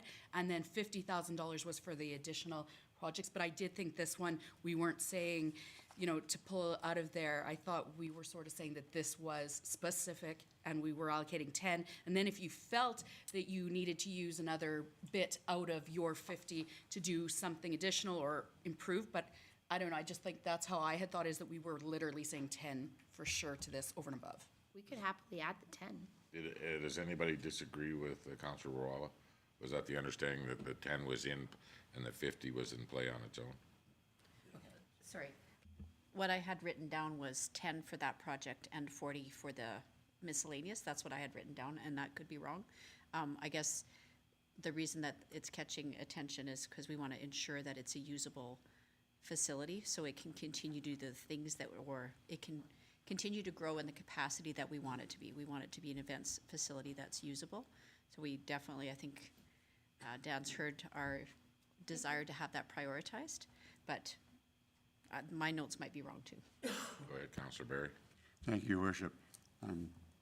I'm not too concerned as to whether it's a 10-40 split or a 10-50 split. All I want to say is I want to see it done. So I just want to be sure that we're saying that the kitchen upgrade is being done this year, and then you are figuring out where the funding's coming from. Maybe this is one of the ones that we talk about some more along with some of the other ones as to whether we say it's 10-50 or 10-40. I think that most of council would agree that we said the 10,000 was allocated for that, and the 50,000 was up to the facilities manager to try to spend where he could. So if we change that line, And add 10 grand in. I'm okay with that. okay? Not too scary of a change. Because it may be 15,000, we don't know. Yeah. And then some of those overruns could come out of the 50. Yeah. Precisely. I have number 39, scissor lift. That is being funded through reserves, the fleet reserve. The facilities vehicle is being funded through the fleet reserve. The Pasanka Park barriers, those are also being funded through reserves. So 25,000 is coming through a carry forward because we had the bullards budgeted. And then the remaining 40 is coming through from the Parks Reserve. So we have room in the Parks Reserve to pull that out. The town office window upgrade is coming through at $5,000 in operations. The PTO water pump is also coming through $20,000 at operations. If we just back up, the window upgrade, this is a report, a study on the building, okay. Yes. Yeah, we can't, unfortunately, we cannot upgrade all of our windows for $5,000. We're missing a couple zeros. Yeah, Okay, so I got the PTO water pump, parks vehicle, as I said, those were number 3 items. There was 3 vehicles proposed. We went through with the facilities vehicle, so that one's been removed. go ahead. The PTO water pump was number 2 on it, I see. Oh, it was a number 2. We have it coming through as 20 in operations. Oh, you, it was a 1. Okay, so maybe that's a transposition error. I thought it was a number 1. Yeah. You caught me. I had an error. Triple deck mower, item number 48. So we've removed it from 2023. It is going as a purchased in 2024. We weren't comfortable pilot projecting 2 leases. The $85,000 is the triple deck that would be like the Kubota or the John Deere range. The Toro, as we know, is in the $170,000 range. So we're gonna see how the leasing works this year and then come back in 2024 and propose either a lease or a purchase of a triple deck. So that's what the plan is for that one right now. It was a maybe when we had originally presented it. So the Bobcat Track T770 skid steer, $145,000, is coming out of reserve. So as you know, this was a number 3 item. I had it pushed into 2024 because we want to keep our parks, our equipment reserve at, we have a minimum place of $500,000. And the purchase of this 145 would have brought us just below the minimum of 500,000. We recently had a sealed bid auction and we've brought in $85,000 for the sale of some of our old fleet equipment. And so now with that addition to the reserve, we can purchase the Bobcat without going below the minimum. So if everyone's comfortable with that, that's what we have done. That was a change that I just did 2 days ago, so. That works. Quite nice to get the $80-some thousand out of our old equipment too. And if anybody had a look at some of that stuff there, they'd be pretty happy, got $85,000 for it. I thought that crawler was probably went a little cheap. Well, it could be. Whatever, it's not for us to decide. This money went back in the reserve and we can purchase this piece of equipment and still be above the minimum, so. Yeah. Reserve's working. Yes. Yep. Yeah, so I was As long as originally. we keep selling As stuff. long as and we keep selling it. What else do we want to sell? Okay, well, whatever, that We was, get lots from the compactor. Oh. Then we'd have to buy a new one for way more. So the next ones that we have here are the green space and the trout pond development. Those were number 3 maybes. Those are just a little bit of stars in the sky right now. Hopefully we can, as Dan gets his feet wet here, he can come back in 2024 with a plan for some of these things, or maybe even just like with the staff that he has, we can do some work out of the trout pond this year. So we don't have any dollars allocated for this year's budget, but it's on the sheet and we're gonna keep coming back to it. So exciting stuff. And the last ones we have here are protective services. So replace engine 1, we had spoke about that. It's a number 1 project. $400,000 of that is coming from MSI. And then we're planning on doing a $400,000 debenture bylaw to fund that fire truck. Our other fire truck debenture is nearly paid off. I believe it's 2026. So as we know, fire trucks, you can't just go and purchase them tomorrow. So having the $400,000 allocated from our MSI, we can go ahead and start the process, do the borrowing bylaw, because it has to be done before the project starts. And then in the event that the fire truck is delivered by the end of the year, we have the funds to pay for it with the debenture. Or if this is a 2024 or 2025 delivery, who knows how long with procurement of goods right now. then everything's set in stone and ready to go for this year. So we can pull the trigger, they can order what is needed, and we can go from there. The gear washer, so this was $11,000. It was a number one item as well. So as I was noting before, this is coming out of reserves. We have been putting, with our old fire agreement, we were putting money into our emergency services building every year into reserves. So the reserve for the emergency services building is in excess of $500,000 right now. So we had the conversation for this gear washer and that air compressor that goes with the SCBA, that it's in the building itself, possibly use some of those funds to fund the purchase of these items. They're not huge, but it does help with the operating budget too, to not have those amounts in there. And I would say that if of all the reserves we have, that one is actually pretty healthy. $500,000 for a facility that's not very, very old is fairly decent. So that's where we have that one right now. And then I do want to touch on the SCBA. So that's the purchase of the actual SCBA items. It was originally a maybe. I have it coming through on MSI as well. So we have allocated our MSI funds to purchase all of that.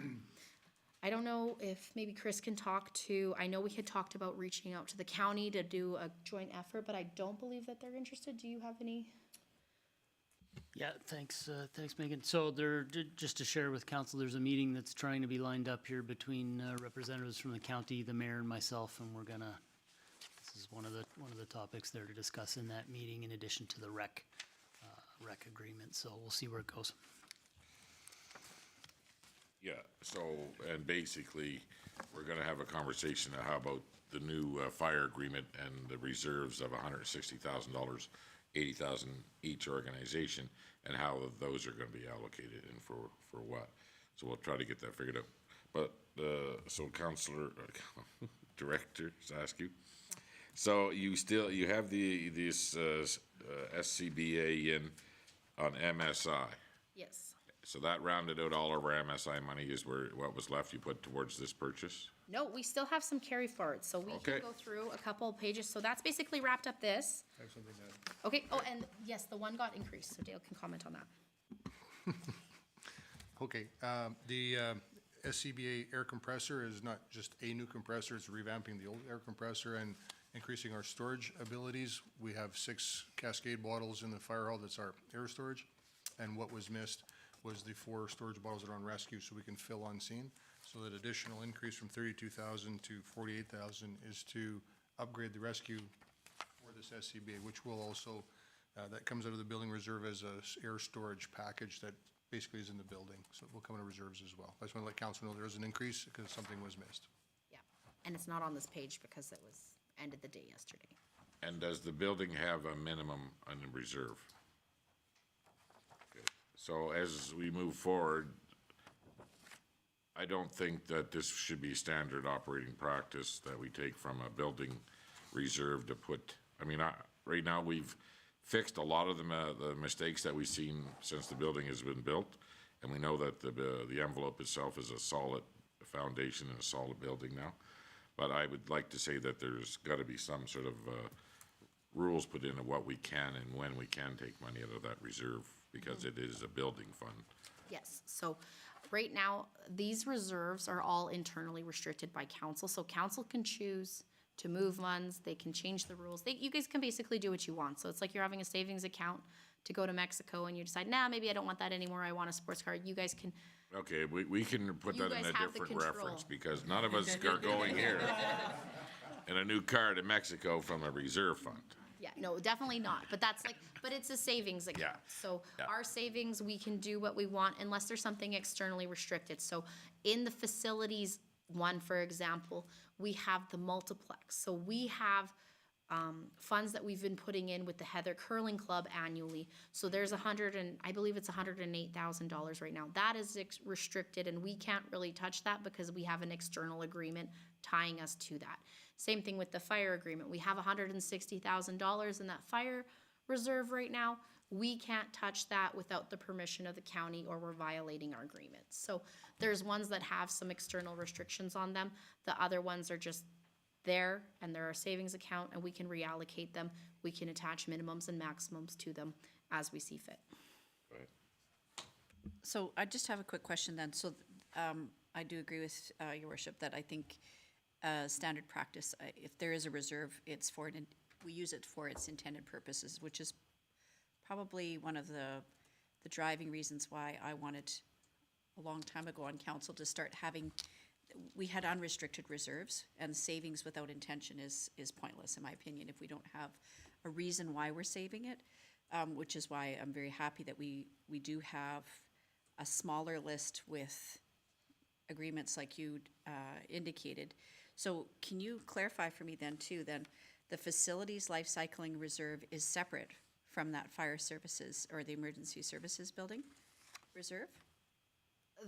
So it's all encompassed. So within the facilities life cycle, I just opened it up.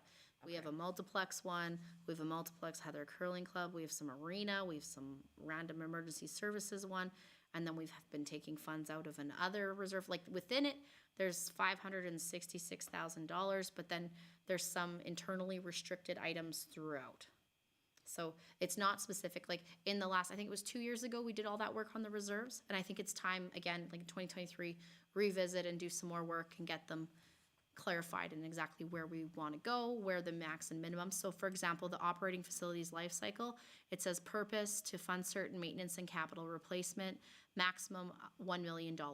That's all we have. We don't have a minimum on this reserve. We don't have, so some have minimums, some don't have minimums. So we can definitely revisit that again and determine where some of these things are going. Now that we've had this in play for a couple of years, we can see what's working and what's not. Okay, because the reason I'm saying that is that we're spending a lot of money on fire and protective services Yes. this year, both in operating and capital, and also With you know, reserves. funding it a variety of different ways, which is fine.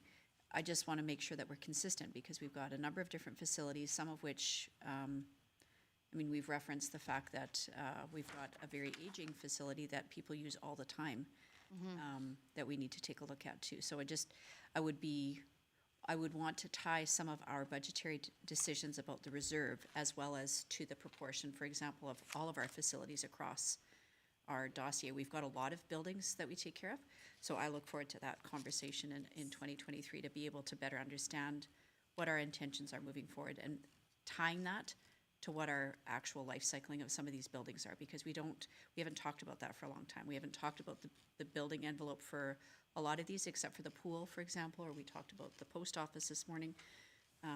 So I think it would be a good idea for us to do that. Yeah, well, exactly, 100% agree with that.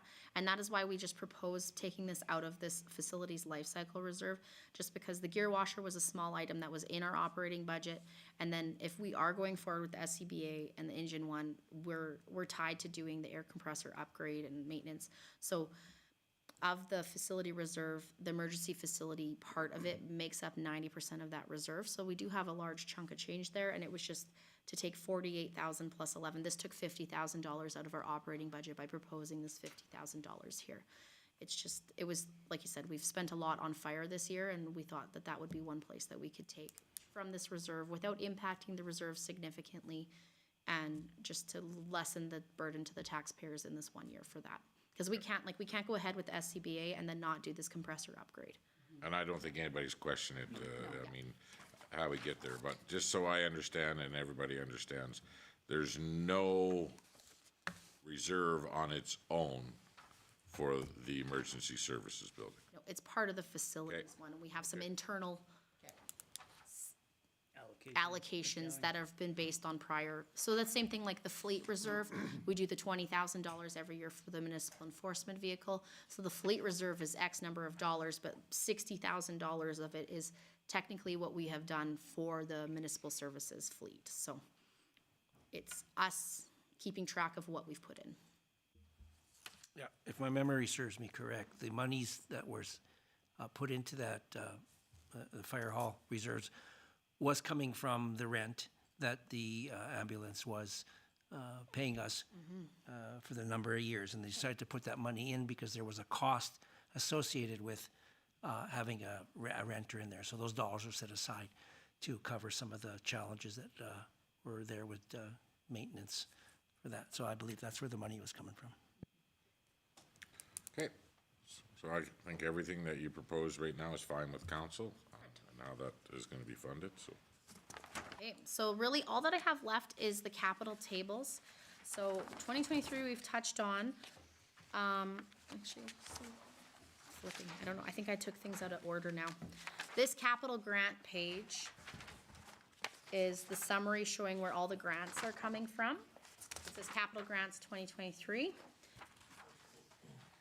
And it shows that we have MSI $573,000 carried forward. And we have 142,000 of CCBF funds carried forward.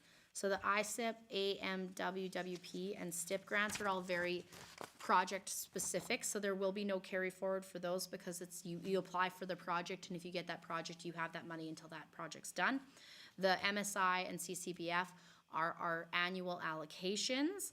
We were talking about possibly having the doubling of that CCBF. That is not, has not come to fruition yet, so it's in our budget throughout. We are just expecting the same as prior years. And then it's gonna be the LGFF grant. That's coming into effect for 2024. So for 2023, our allocations are based on our 2022 amounts, and we've been confirmed as best as we can that those numbers should be correct. MSI, we already have the split from them. So we've tried to be prudent, saving some MSI and CCBF to carry forward. Hopefully there's the doubling next year, that'd be wonderful. And then in the event that some of the ISIP funding falls through for the forced main, something of that sort, we can fund through there instead of having to go through reserves. So that's what I've got so far. I don't know if there's any value in going through all the different grants or all of the different capital through all of the years. We just went through them pretty specifically, going through these spreadsheets of ours. So for 2024, just to touch base on a couple of the items that are coming through, triple deck mower in 2024, hydrovac, public works half ton. The Muffin Monster is actually coming off because that is part of the forced main, correct? That's an error, I'll take that off. New storm rear lane, different half tons and a highway truck. So that's 2024 plan. And then 2025, we have tandem gravel truck, small grader, sheep's foot packer, backhoe, paint recycling building, and then the solid waste truck, which is funny because we're still waiting on the one from 2022 still, so. Did we see the rebuilding of the hydraulics on the rubber tire hoe in here? That's $60,000 in expense this year. Okay. So that's worked into Dale's budget already. So we have taken the rubber tire backhoe out of this current year. We're budgeting for the replacement of a similar one instead of doing the beefed up bigger one. And we're spending the $60,000 to repair it this year. So yeah, that's in a nutshell, unless somebody has a specific question. So everybody understands what a carry forward with the MSI and the CCBF looks like here? So the way we're looking at this right now, with bringing back the 2% tax increase that we went backwards on 2 years ago, is a balanced budget. A balanced budget. Surplus of $3,100. $3,100 plus there's $70,000 that's going to reserves to fund, replenish our general operating reserves, which has been a little bit diminished. It'll actually be now $60,000 because we added the 10 for the event center. Yep. So we still balance budget with that $10,000 that we added in. We'd have a $60,000 transfer to our general reserves, which are the things that, like, you know, tree falls at the Sprague Park and we have to fix it, or some kind of thing comes up and we have to pay for it. That's where that money comes from. So being prudent and budgeting for that as well. And with the grants as you see here. Okay, so, does anybody have any questions on what we've seen this morning? Does anybody want to know what the COLA is budgeted in here right now? Yeah. You want to do that That was before one of my lunch? first slides. Huh? That was my first slide. Yeah. You didn't tell us the percentage. I said 2.5, cost of 175. Okay.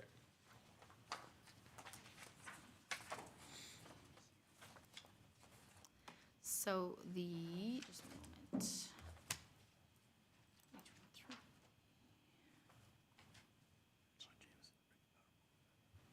Yeah, maybe do you want to bring the PowerPoint back up if you don't mind?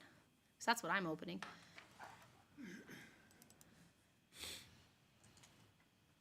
So I think it's one of the, yeah, maybe that one. Nope, keep going, one more down. Yeah, COLA of 2.5%, increase in net taxes of 175. And actually, I lied. The dollar value of the COLA, I believe, is 145,000. So it's about $60,000 a percentage point. Okay, so moving forward, I think the important things that we need to talk about are the COLA, the tax increase, the library's grant funding,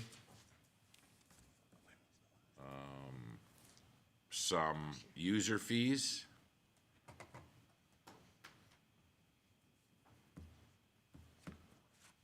and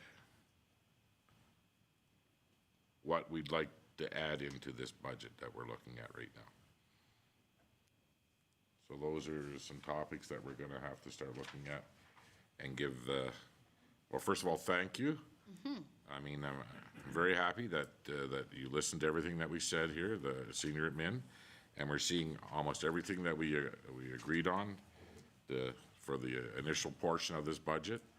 And now we have some decisions to make about what we'd like to see in, grant funding, and again, the COLA is huge. And I do believe that user fees, we need to take a very serious look at, so. And we do have some money left over, and I don't say we have to go ahead and spend it, but if there's ways that we can fit some other things back into this budget through some of this, through some user fees, this is the conversation we need to have now. So I guess we get a little bit of time, so we'll start with Councilor Rudy. So I don't know if you have this figure, but do you have an idea of what our increase in assessment would be? So if we're capturing growth in what we're doing, do you have something like that? We don't get that until February. That's the unfortunate part. And obviously, like even with the non-residential, like obviously the fire at full throttle, that's gonna have an impact on our assessment as well. Like that's a whole building gone. So that we don't get from our assessor quite yet. Our assessors have been very quiet lately. We haven't heard from them. They don't stop in as much as they used to. So I actually have no indication right now of where we're sitting for growth.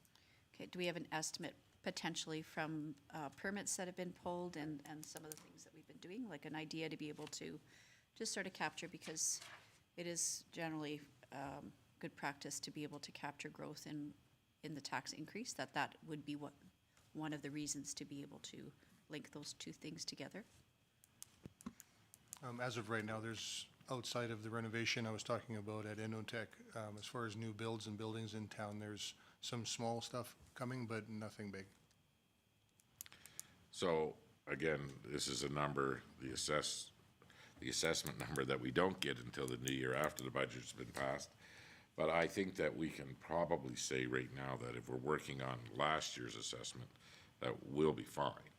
If we start adding a lot to it and expecting a windfall, is where we'll end up in some problems here, so.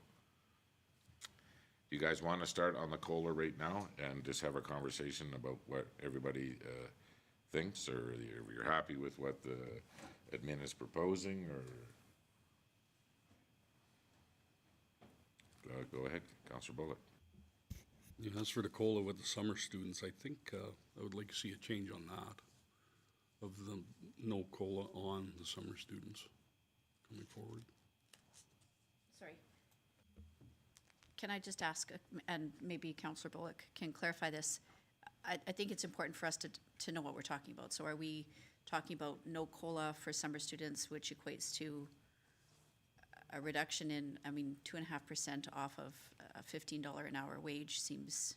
Well, and it won't be reducing it. It's just we won't, like what we're saying, if we're not applying a COLA to that part of the grid, their dollar values will just stay the same. And I honestly don't have that number right in front of me because summer students are mixed throughout our whole budget. It wouldn't be just an easy number for me to calculate what our summer students cost.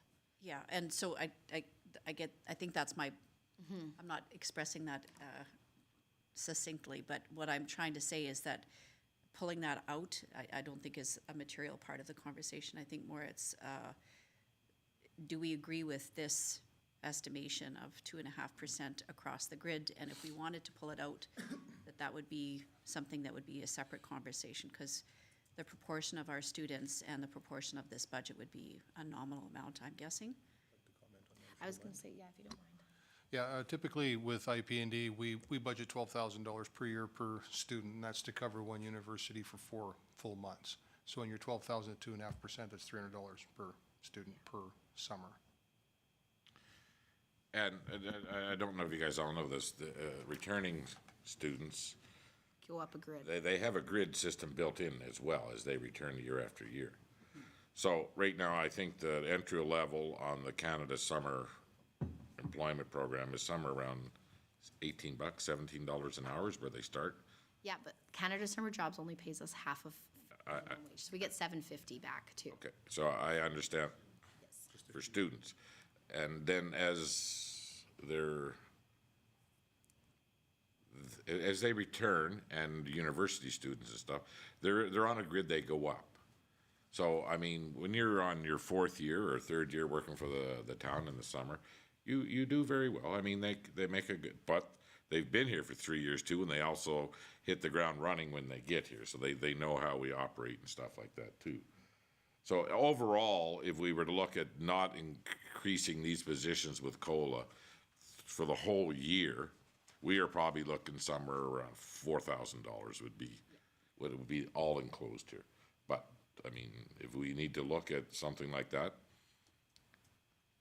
I mean, the high school in the parks and stuff that are still in school, where they come in at, we're subsidized anyway, the federal government. The rest, the students that come in that are on our grid, you know, they're, like I said, I don't really think that it would be overall that big of a savings for the municipality, but we can definitely talk about it. I mean, probably somewhere in where there's a grid system for 2nd and 3rd year students that return to the town.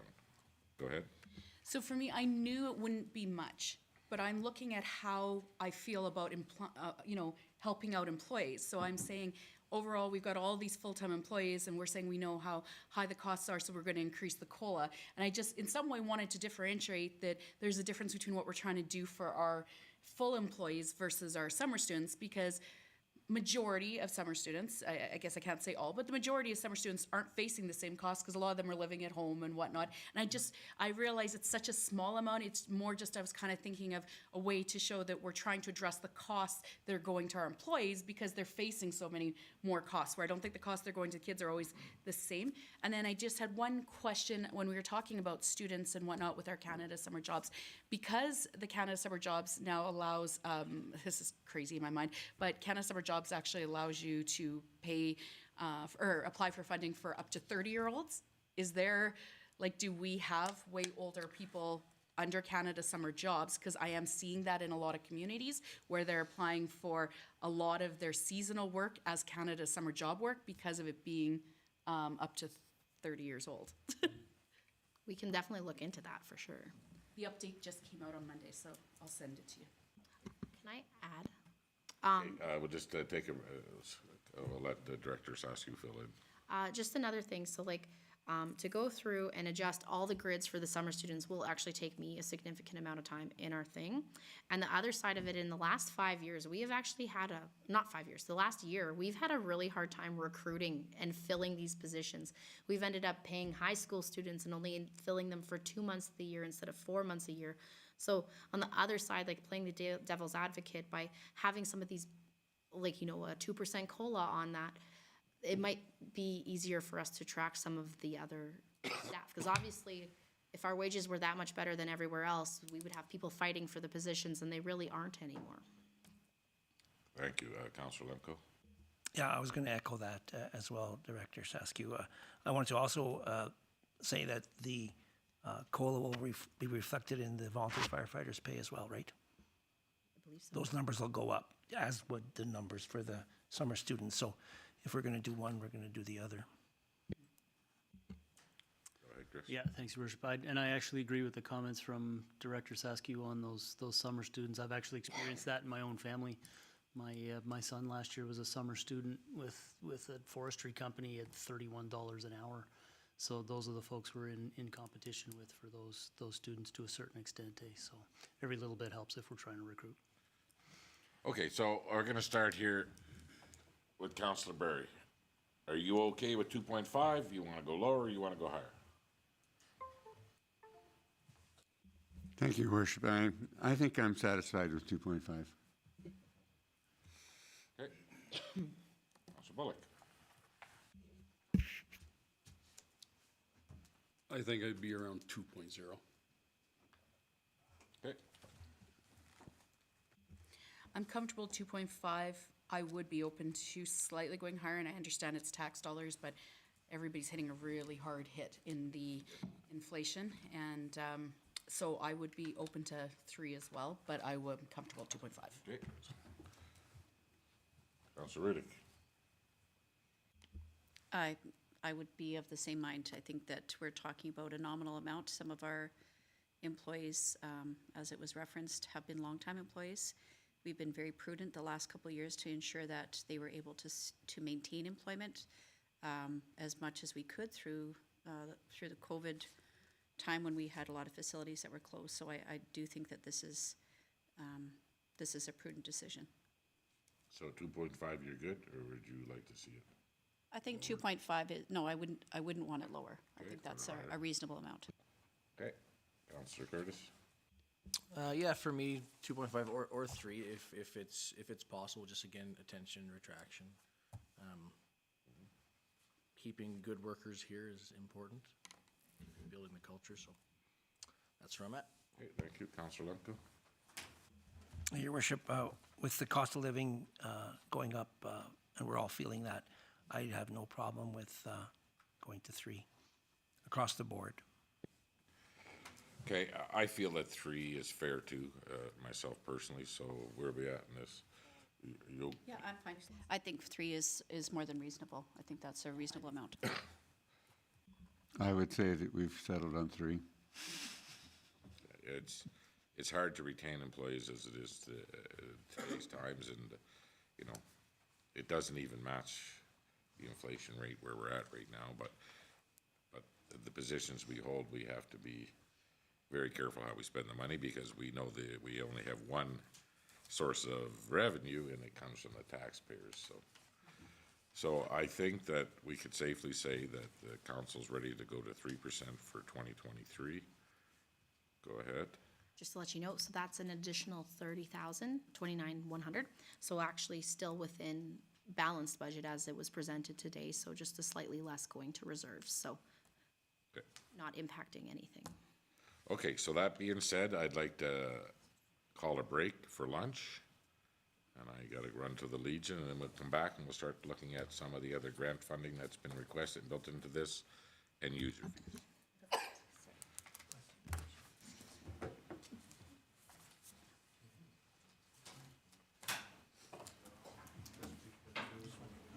Are we still alive, Jamison? Wait for Jameson to give you a thumbs down.